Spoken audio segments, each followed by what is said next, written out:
En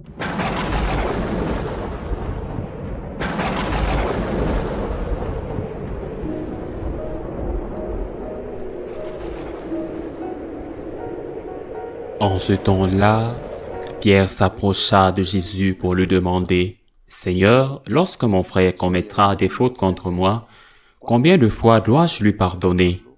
Jusqu'à 7 fois? » Jésus lui répondit, « Je ne te dis pas jusqu'à 7 fois, mais jusqu'à 70 fois 7 fois. » Ainsi, le royaume des cieux est comparable à un roi qui voulut régler ses comptes avec ses serviteurs. Il commençait quand on lui amena quelqu'un qui lui devait 10 000 talents, c'est-à-dire 70 millions de pièces d'argent. Comme cet homme n'avait pas de quoi rembourser, le maître ordonna de le vendre, avec sa femme, ses enfants et tous ses biens, en remboursement de sa dette.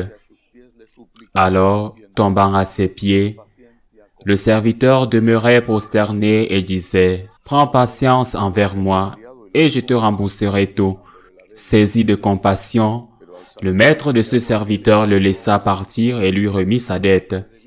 Mais en sortant, ce serviteur trouva un de ses compagnons qui lui devait 100 pièces d'argent et se jeta sur lui pour l'étrangler en disant, « Rembourse ta dette. » Alors, tombant à ses pieds, son compagnon le suppliait, « Prends patience envers moi, et je te rembourserai. » Mais l'autre refusa et le fit jeter en prison jusqu'à ce qu'il ait remboursé ce qu'il devait.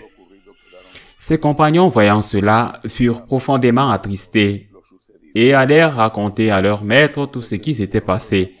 Alors celui-ci le fit appeler et lui dit, « Serviteur mauvais, je t'avais remis toute cette dette parce que tu m'avais supplié. Ne devais-tu pas à ton tour avoir pitié de ton compagnon, comme moi-même j'avais eu pitié de toi? » Dans sa colère, son maître le livra au bourreau jusqu'à ce qu'il eût remboursé tout ce qu'il devait. C'est ainsi que mon Père du ciel vous traitera, si chacun de vous ne pardonne pas à son frère du fond du cœur. Lorsque Jésus eut terminé ce discours, il s'éloigna de la Galilée et se rendit dans le territoire de la Judée, au-delà du Jourdain. Acclamons la parole de Dieu. Il y a aujourd'hui au sein de l'Église une lutte acharnée, féroce, qui pourrait certainement aboutir à un schisme et qui tourne autour de la divinité de Jésus-Christ, c'est-à-dire de la question de savoir si ces paroles sont des paroles de Dieu ou seulement des paroles d'hommes, qui peuvent être rapportées ou reportées, transformées, voire comprises dans le sens contraire de ce que dit le sens littéral de ces paroles. Et cette lutte se concentre surtout sur ce qui, selon les commandements de Moïse, est le 6e, le 9e commandement. Les questions liées à la sexualité et à la transmission de la vie, ainsi que les questions liées à la famille, le 5e commandement. Or, je suis frappé par le fait que le 6e commandement et un peu le 5e devient la seule chose, comme s'il n'y avait pas d'autres enseignements du Christ que nous devrions prendre au sérieux et essayer de mettre en pratique. Par exemple, celui d'aujourd'hui, le Seigneur dit à ses disciples qu'il faut pardonner. Pour le souligner davantage, il a mis dans la prière qu'il nous a appris à adresser au Père, le Notre Père. Alors même qu'il termine l'histoire du Notre Père, il revient sur ce thème pour nous rappeler que la mesure que nous utilisons sera utilisée contre nous, que si nous ne pardonnons pas, nous ne serons pas pardonnés, que nous sommes en quelque sorte maîtres du pardon, que nous recevons parce que le Seigneur l'a lié au pardon que nous donnons. C'est un commandement de Jésus. Tout comme tu ne commettras pas d'adultère, pourquoi ne lui donnons-nous pas l'importance de la vie? Probablement parce qu'il est si difficile à respecter. Et nous l'ignorons comme s'il n'existait pas. Nous devons nous arrêter et analyser qui sont ceux qui nous ont fait du mal. Je ne sais pas si le mot ennemi n'est pas trop fort. Mais qui sont ceux qui nous ont fait du mal? Parfois, c'est un mal qui nous est fait. Parfois, c'est un mal qui est fait au nôtre, à notre famille, à nos enfants, et qui fait beaucoup plus mal que si c'était à nous qu'il avait été fait.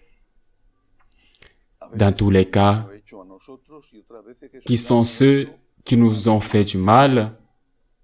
Il peut s'agir d'un mal très très grave, terrible. Il peut s'agir d'une chose petite, mais ils nous ont fait du mal. Saint François d'Assise disait dans l'une de ses notices spirituelles qu'il connaissait des personnes qui faisaient beaucoup de patience, beaucoup de sacrifices, beaucoup de pénitence, de longues prières, mais qui, lorsqu'elles entendaient un petit mot qui mortifiait leur orgueil, sursautaient de toute leur force. C'est-à-dire qu'il y a des fois où le dommage est simplement à notre orgueil, à notre fierté, à notre vanité. Et cela nous blesse d'une manière exagérée, disproportionnée, et cela indique la profondeur de ton orgueil, de ta fierté, de ta vanité. Si tu deviens comme ça pour une petite chose, c'est que le ballon est très gonflé et que tu viens de le crever et que l'air sort avec toute sa force. Nous avons besoin d'être pardonnés. Je ne sais comment je me confesse et je le fais souvent pour dire au prêtre, je n'ai rien à lui dire. J'ai besoin de demander pardon. Chaque fois que je vais au confessionnal, c'est ce que je dis au prêtre. Et c'est pour cela que j'assume comme quelque chose de naturel, mais aussi comme un devoir que je dois pardonner. Et quand quelqu'un, pour une petite chose ou pour une chose plus grave, me blesse et m'offense, je sens que je viens de recevoir un trésor.